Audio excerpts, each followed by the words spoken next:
A.J. Seymour's body of work has been described by Wilson Harris as an important horizon or boundary in Caribbean literature. 30 years after his death on Christmas Day 1989, he's perhaps best remembered as a poet and as the founder of the literary magazine Kyk-over-al. In recent years, the Trust has hosted several events to pay tribute to A.J. Seymour. We turn now to his memoirs. As Seymour himself observed when writing them, this is an underdeveloped part of our literary landscape, frequented mainly by politicians. Seymour said he wrote this memoir with the intention of recreating some of the Georgetown and Guyana that used to be when I was growing up. In describing his parents and his childhood, Seymour conjures an era in Georgetown, a way of life and a cast of characters long gone. We have supplemented his memories with photographs and other contemporary accounts to help to set the scene.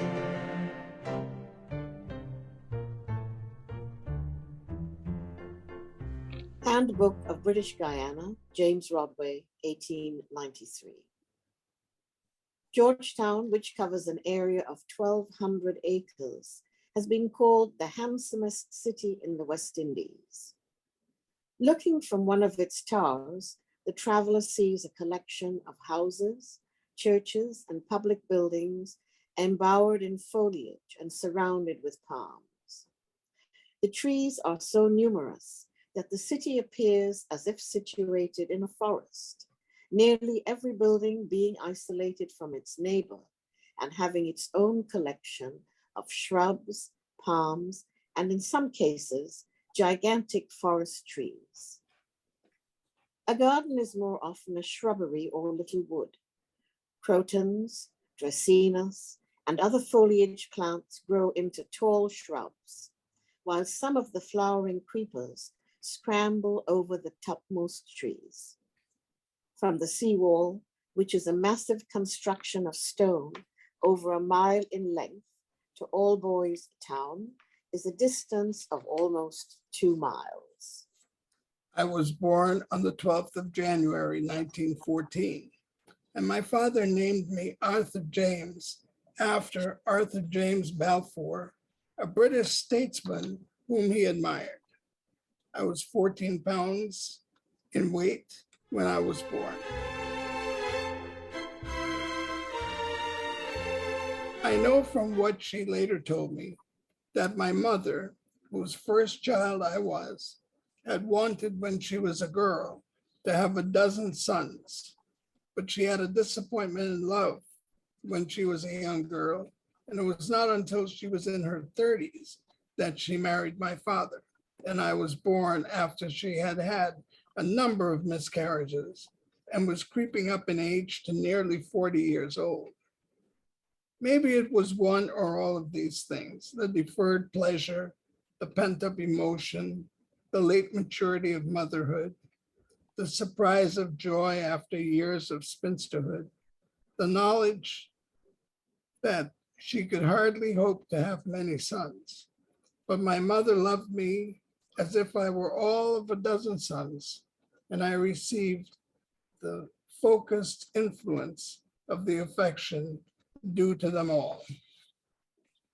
So to understand Arthur James in all his springs of action and motives, it is necessary to know about his mother, Philippine Ambrosine Day, who married James Tudor Seymour.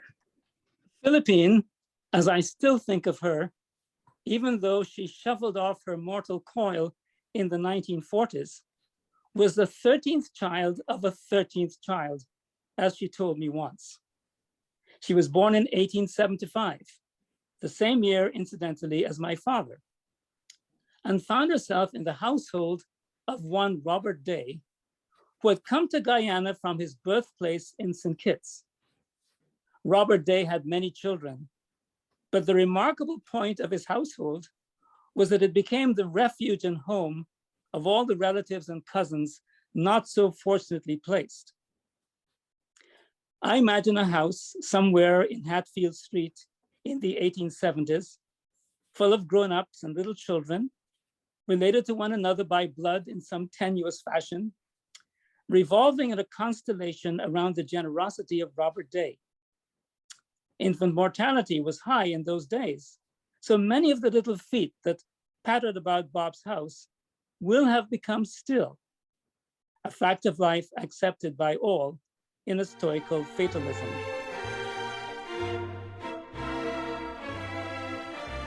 There's also another memory of the closeness with my mother. We were very near in sympathy and in spirit. Sometimes we would be seated in the gallery of our home, my mother and I would begin to say something, and she seemed to understand what I would be talking about without my going on. And she would begin to say something to me, and by some telepathy, I would understand what she was talking about and save her having to complete the sentence or question. And I would nod and say yes, or I would say no, as the case might be. I call it telepathy now, but then it was just a matter of understanding intuitively, without too many words, what the other was beginning to say. My father, James Tudor Seymour, known to all his friends as JT, was born in 1875, the son of a canal polder ranger, Samuel Griffith Seymour, and his wife, formerly Anne de Vries. From all appearances, my grandfather had dared to aspire to the hand of one of the three proud young ladies, the de Vries, who lived in Camp Street between Newmarket and Lamaha Streets. I wish there were some record of the wooing by the seemingly self-assured ranger, overseer with his Barbadian background, of Sian, short for Sister Annie de Vries. Did he urge his suit with any of the graces known later to belong to his son? Or was there a hint of desperation in her acceptance of the suitor, since Siani would not reconcile herself to the role of old maid, which stared her and her two elder sisters in the face? Using the memories of my uncles and aunts, a jigsaw pieces together to show that James Tudor was born on Lima Estate in Essequibo. It appears his mother had gone back to live with the sisters, perhaps because she couldn't take the rigors of life in Essequibo, and they seemed to have given her a part of the big house for herself and the children. Perhaps Sam Seymour was a commuter between the city and his duties in the canals Polder or Essequibo, and the two sisters were glad to have the company of the one who had married and sympathize with her trials and problems over the coming and going of the husband. I presume they would be glad also to play with the children who came regularly with the calendar: Georgiana, Victoria, Millicent, and James Tudor. But Siani never complained.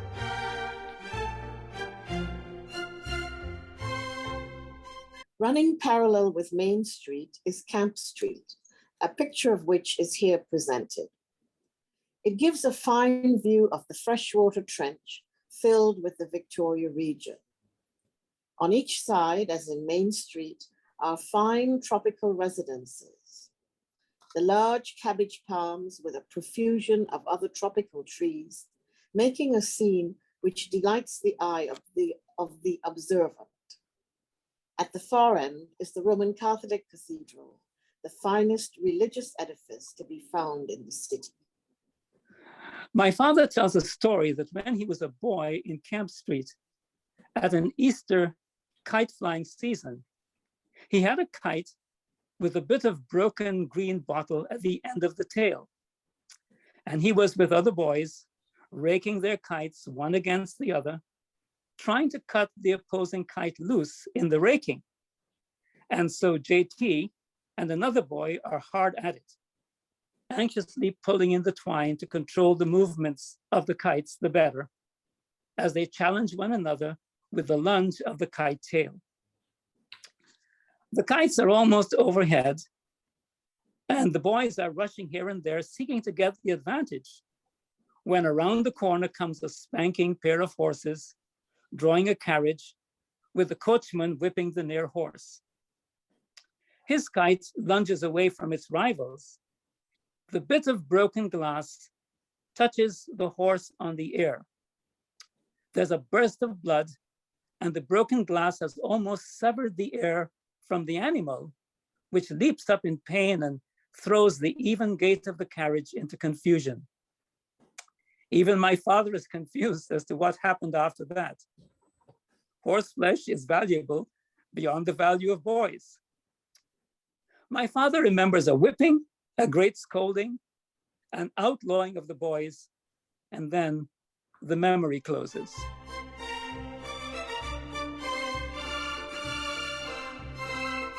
JT goes to school. He is sent to Cockett School in Brickdam, which seems to have been the school for the growing middle-class children in Georgetown. The sons of the upper class, who were also automatically white, went to Queens College, but Cockett took the aspiring colored people's children.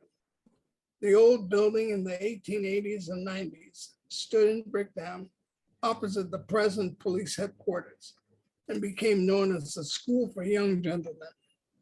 The curriculum I do not know, nor the personality of the owner, headmaster, but it was a badge of gentility in class that a boy had been to Cockett School.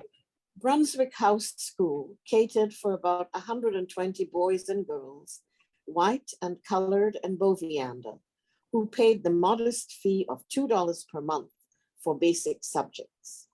It was regarded as a school for the local aristocracy. Mr. Cockett came from England on behalf of the London Missionary Society, Congregational. Husband and wife, a Guyanese, taught in the senior section.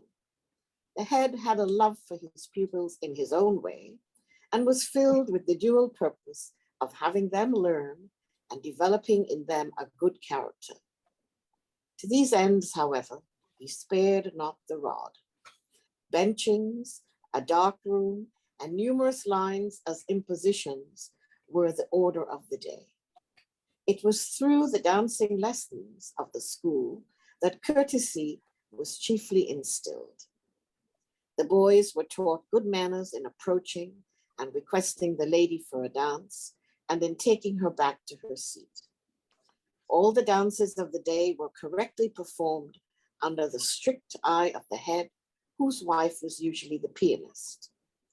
Nor would it escape his watchful eye if a boy tended to have a preference for one partner. Oh no, he must dance with all.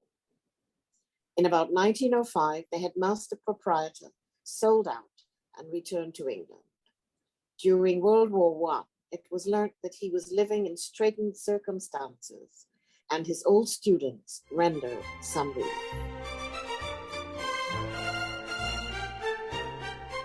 When JT left school and was sufficiently matured, he went into the bush to supervise mining claims on behalf of his sister, Georgie.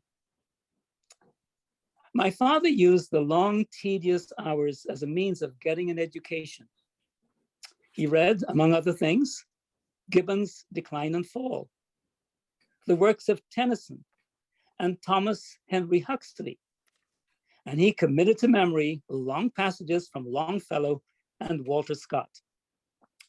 That his memory was remarkable, I can testify personally, as many years later, I heard him recite 2 pieces in Bedford Church at a Sunday afternoon concert on the invitation of some Methodist minister whom he liked, and therefore was willing to assist in this way. One passage was Scott's Lay of the Last Minstrel, and the other was Longfellow's The Falcon of Sir Frederico. The Lay of the Last Minstrel by Sir Walter Scott. The way was long, the wind was cold. The minstrel was infirm and old. His withered cheek and tresses gray seemed to have known a better day. The harp, his sole remaining joy, was carried by an orphan boy. The last of all the bards was he, who sung of border chivalry. For well a day, their date was fled, his tuneful brethren were all dead.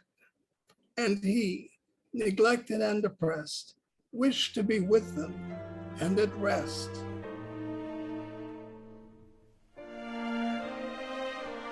Occasionally, my father would come to Georgetown from the bush, and on these occasions, he took pains and spent money to cultivate the social graces and to improve himself.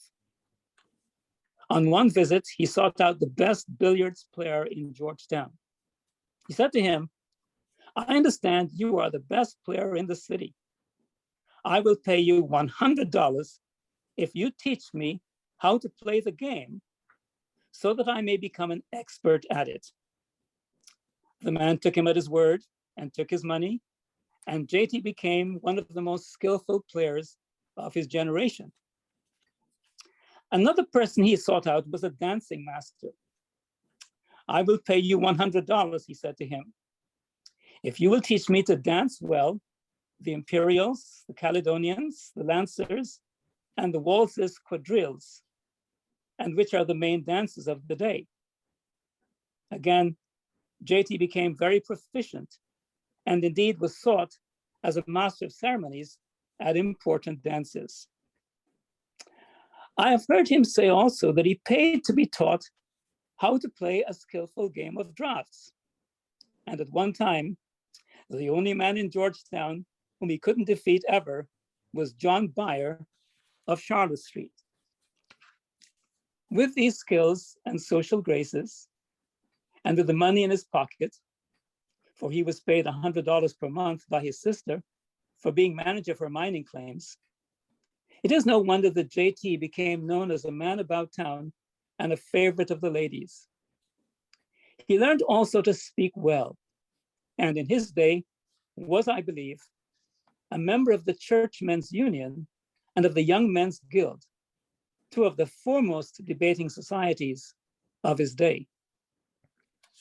My father was a widower with 2 daughters and a reputation for being a man about town when he married my mother. They were both in their late 30s, and to the worshipers of the Congregational Church in Ketley Street, it seemed that a lion was about to marry their lamb. And indeed, it is said that at the traditional blessing of the cake at the place of reception, after the marriage ceremony had been performed, the Reverend Mr. Glasgow confessed that it was with reluctance that he placed the destinies of Philippine Day into the hands of the well-known James Tudor Seymour. Many years later, I asked my mother, "How does a woman know that she loves a man?" And the answer came, "When she feels sure that she can go with him anywhere, follow him if necessary to the end of the world, and leave all her relatives and friends."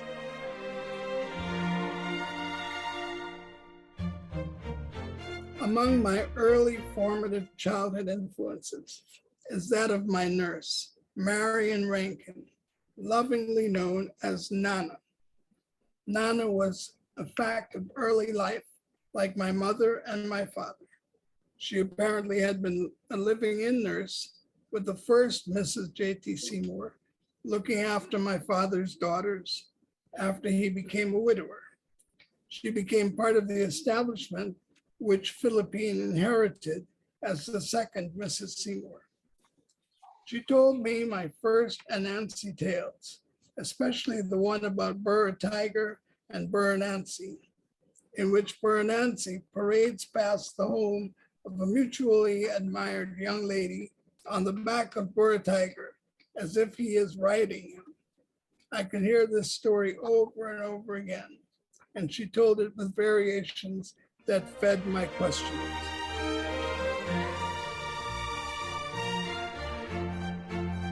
My early days at school were obviously disastrous ones.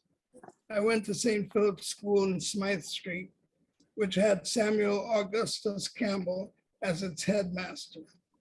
SAC was a short, round man who believed in using his leather, which we all swore was a policeman's belt, and which he soaked in water in order to achieve a better beating effect. Like all other children in the school, I was mortally afraid of SAC. Fridays at St. Philip's were days of anguish and sorrow, and I faced every Friday morning with a sinking heart. Every Friday morning to every class, we had an arithmetic test of 6 questions. And every Friday, midday, we received lashes from Mr. Campbell if we had not been correct in our answers. 2 lashes for every answer wrong.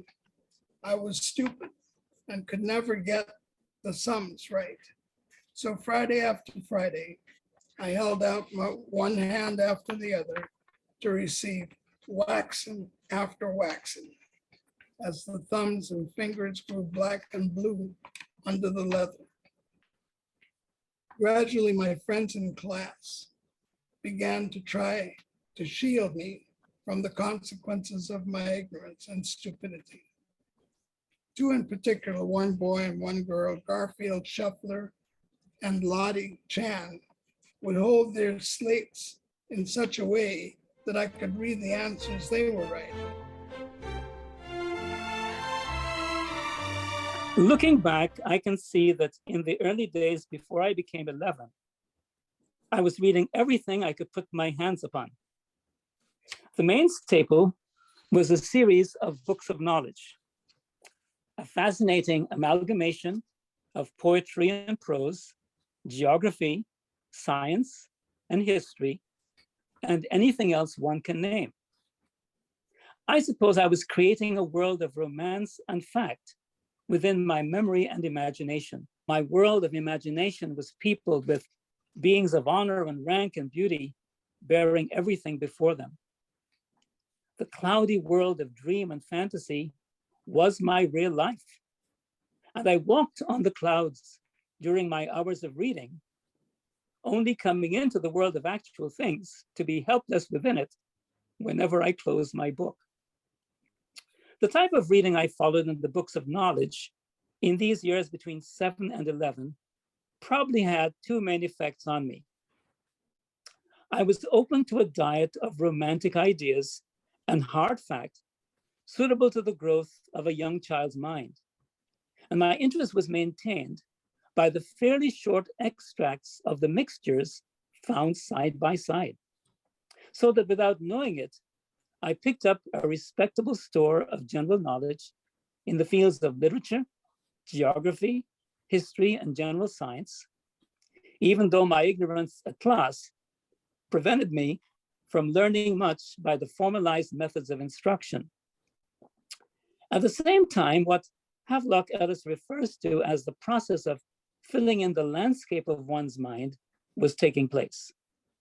So that a series of relationships between river and forest and field and slope was insensibly being established, which would lay foundations for the future development of the mind. Some faculty in me was being encouraged to find delight in the music and color of words, so that without my deliberately recalling them, troops of them would march through my memory echoingly once I had read the verse. What is vivid is the time when, holding my mother's hand, I emerged from Mr. Perez's office on the Robb Street pavement with a new pair of spectacles on my nose. I didn't expect a miracle, but a miracle happened. To my amazement and my great joy, I found I could look across the street and actually read the notice board of the Portuguese pawnbrokery. I could see the faces of people walking up and down the street. I could see what was happening at the corner and the cars coming and the bicycles moving. The world was clear, defined, and bright. And suddenly I began to feel that I could find my way about it and that life was good and I was holding my mother's hand. This happened while I was 11 years old. Without using superlatives, it's impossible to convey what a turning point in my life that new pair of spectacles proved to be. Until then, I had been unable to cope with reality. I had been apathetic before the onset of events. I had found it best to retreat from physical things and to seek refuge in my world of memory, where I could manage the puppets of my imagination. I had been an inferior being, helpless and unable to attempt anything successfully. No one had told me that I was short-sighted, and that was why I couldn't see on the blackboard at school or across the street when I moved out of doors. I've often thought back and reflected on how many people in history throughout the ages have been like me, prisoners of myopia, and remained trapped in their world of physical inadequacy without knowing how and why they were trapped.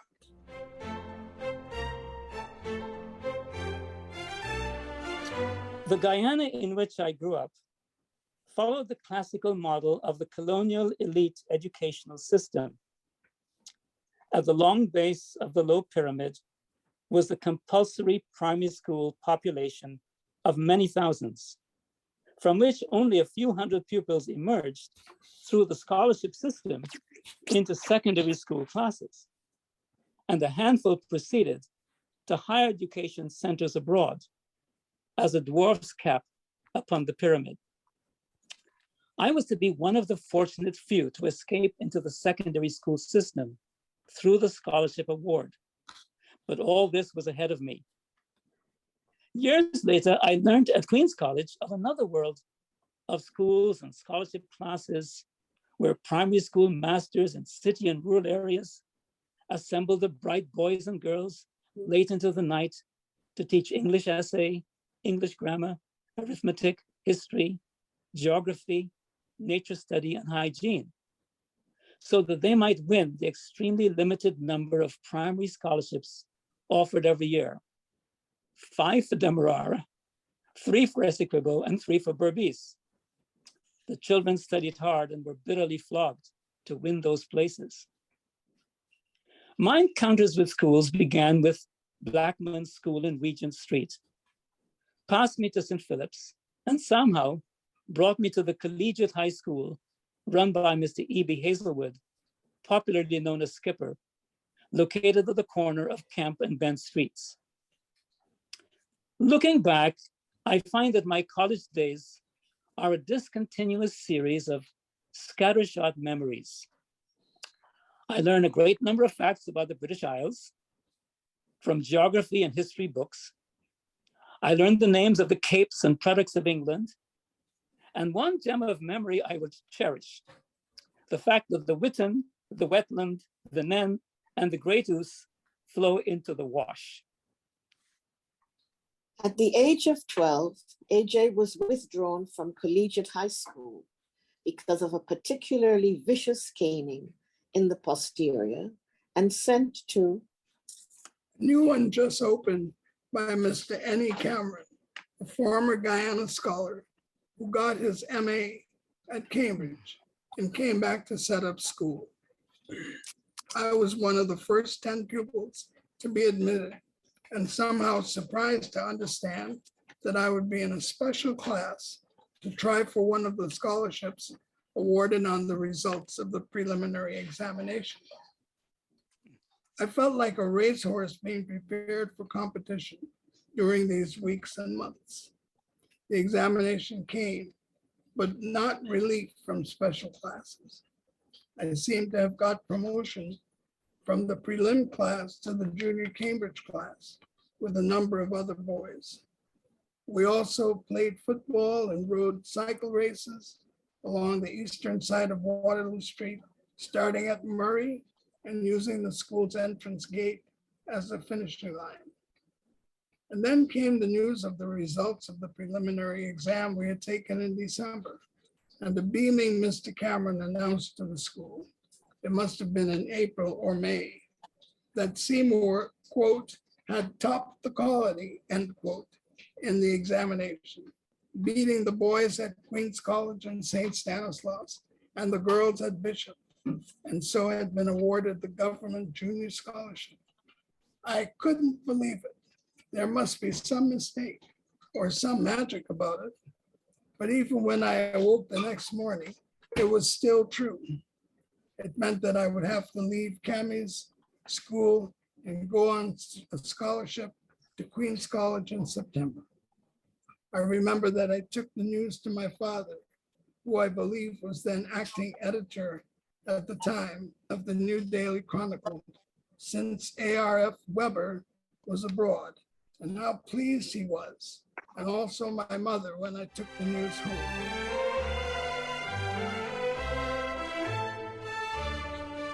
One of the rewarding experiences of boys growing up is the web of friendships one makes with other boys between the ages of 12 and 14, as they move around together, discussing life, matching and developing skills, testing the weight of one's personality, discovering the in-group values of the gang, developing adolescent attitudes to the other sex, and formulating views in general revolt against older people's ideas and opinions.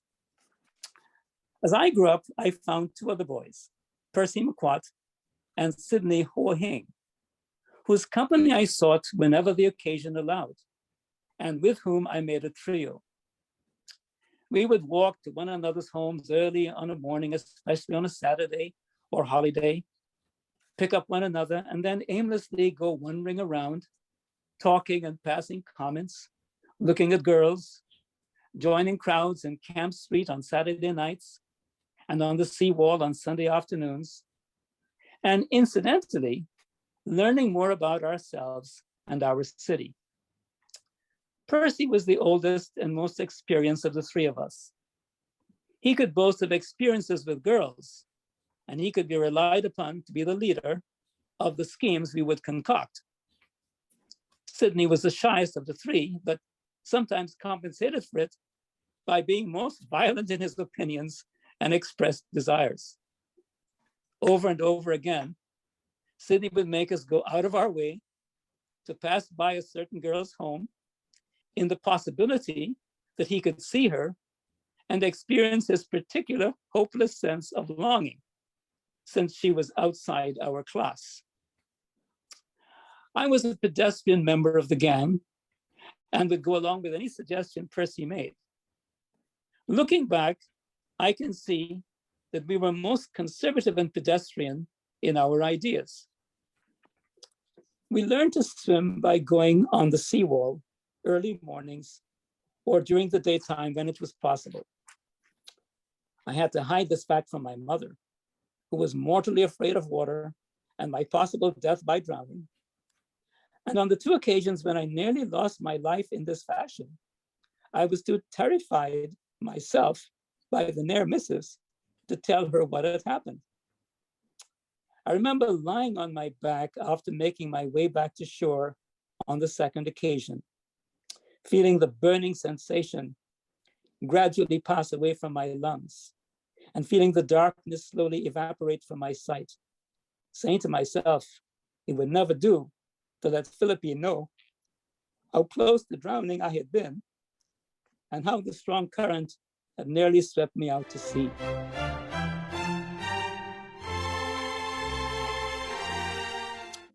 Queens College stood at the apex of the system of secondary schooling, and indeed of the educational system of the land, as this was the government institution for boys in which were concentrated the best teaching abilities of the country.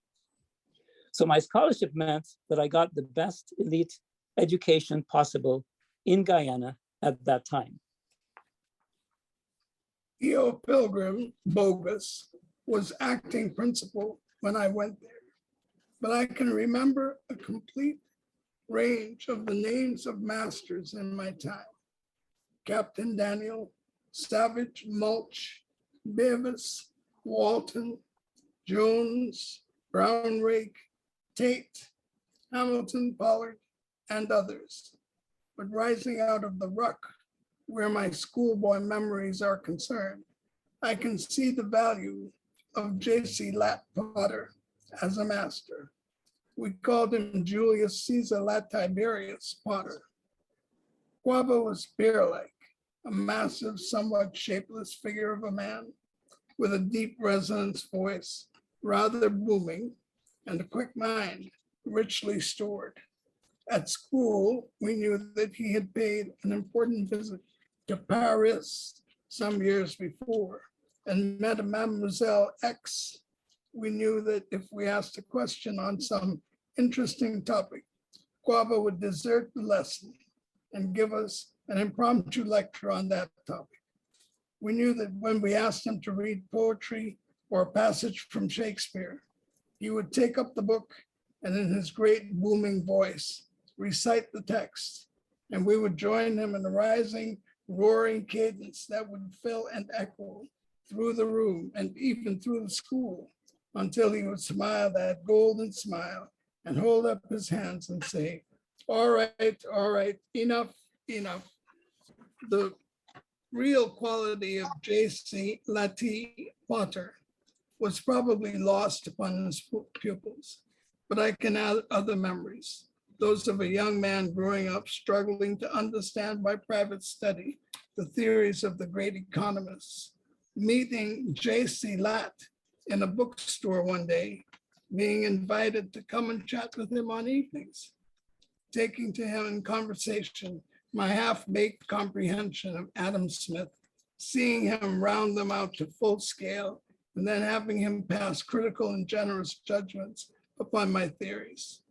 What J.C. Lat conferred upon me during those long, intoxicating evenings was not only the benefit of his friendship and the resources of his mind, but also an integral part of my own self-education.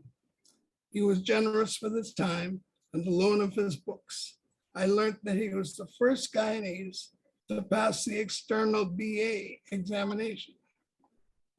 Later at the Young Men's Guild, I was to see that richly stored mind in action, in debate and discussion, and to revel in the quick mind, the unerring word choice, and the perfect command of phrase. I would hazard a guess that Justin Cleland Latrobe Potter would tower among the intellectuals this country had produced. Looking at a diary I kept at the age of 22, I can see that what moved me then was the fact that my thoughts on most subjects were nebulous and needed fixing. And engrossed as I was by the idea of success, I believed that a well-ordered mind was important and necessary, and I wanted to come to a fuller, deeper understanding of the workings of my own mind. Somehow I found that some of my old QC friends and others had the same idea. So the proposal arose of forming the Diogenes Club to meet on Sunday mornings in my home and read essays we had written for one another's comments. The names of the early members included Ralph Morris, Alan Young, Verity Daly, Ari Thompson, E.F. Moore, Leslie Davis, and Berkeley Gaskin. Alan Young was also interested in public speaking. So we tried taking subjects out of a hat and speaking on each for 5 minutes at a time in order to get the practice of thinking on one's feet. These Diogenes sessions were good for the majority of us, since they allowed us to formulate our thoughts and express them so they could be defined or justified. I got interested also in the craft of the short story as a positively creative hobby. And I borrowed from Guy de Weaver a set of books on how the short story could be written, which I studied in the interest of form and development.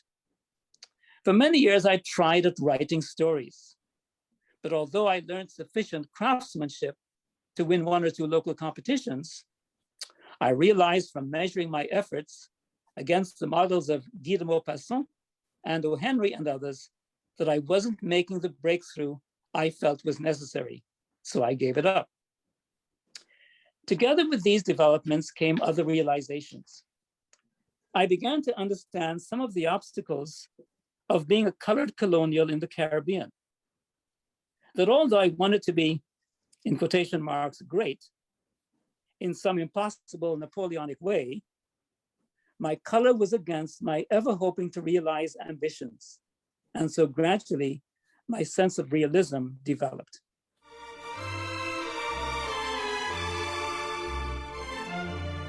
It was in August 1936 that I wrote my first poem, or rather that my first poem wrote itself before my intrigued and startled mind. It had been a hot and uneventful afternoon in my workplace at the GPO Stores branch on the third floor of a building now burnt down. And at 3:30 p.m., I had done all the day's work as the storekeeper's assistant and was waiting for the hour of 4 to give me release from work. The sun streamed in through a window. Suddenly, I heard an old piano begin to play music in the building behind me. I knew it came from the broadcast room of the radio station, VP3MR, running like its rival VP3BG on a shoestring basis. And there was that boom of the tingling strings, which bespeaks an old piano almost beyond the work of the repairer, and which D.H. Lawrence described so aptly in one of his poems. I registered this impression and also noted the sentimentality of the piece being played, what we would call a Mantovani waltz beat. But at the same time, something peculiar began to happen within me. As I heard the music, words began to appear in the dark velvet of my mind, almost of their own volition, or stimulated into being by the music I was hearing. The words had their own rhythm and a counterpoint to that of the hackneyed waltz time. I became lost in an act of concentration, listening to these words happening rhythmically in my head. I found I could get a better effect here and there by inserting or changing words as they were produced, and by concentrating upon the idea of the dance I could conjure up, a scene of girls in diaphanous dresses dancing upon a wide waxed floor, which reflected the glowing of electric bulbs and careful young men guiding the girls across this surface. Then I became part of the dance, still exercising this godlike gift of selecting the right word. This was an exciting experience, and the first thing to discover was whether I could duplicate it at will. I found that I could do so, but I realized that I was dissatisfied by some of the results and felt the need to improve the quality somehow. So there I was, fairly embarked upon the vocation of a poet, expressing my reaction to the world about me, and especially my own ideas about the world. In keeping with my desire to discover how my mind worked, much of the early verse were the counterparts of short essays and exhibited the interest of the young poet to play with words and ideas and emotion. I was lucky to have some friends who gave me encouragement. The only other poet writing in Guyana at that time was Walter Mackay Lawrence. Single-handedly from the early 1920s, he had been writing his sonnets and odes in Guyana in a desert of understanding. His love was Swinburne, and he was passionately fond of singing rhythms and rhymes. One morning, I plucked up courage to go and see him at his home in First Street. It was early, and he was still in pajamas, and I had brought my sheaf of poems. I feel he opened the file with the generous feeling that although there might not be much, still, he would be sure to find something to praise in a way. In that mood, my lines caught him on the hop, and the words seemed to hit his sensibilities. As he read, he would put his head down now and then and laugh in a sort of half hysterical manner under the emotion that his artistically tuned mind made him feel. I became sober and aware for the first time of the power of verse that it could make a man react like that. Hilton Harewood was editor of the Daily Chronicle at that time, and he encouraged me to continue writing poetry and agreed to carry my poems under the nom de plume of Galahad in the newspaper, holding the type so that we could print a booklet at the end of the newspaper series.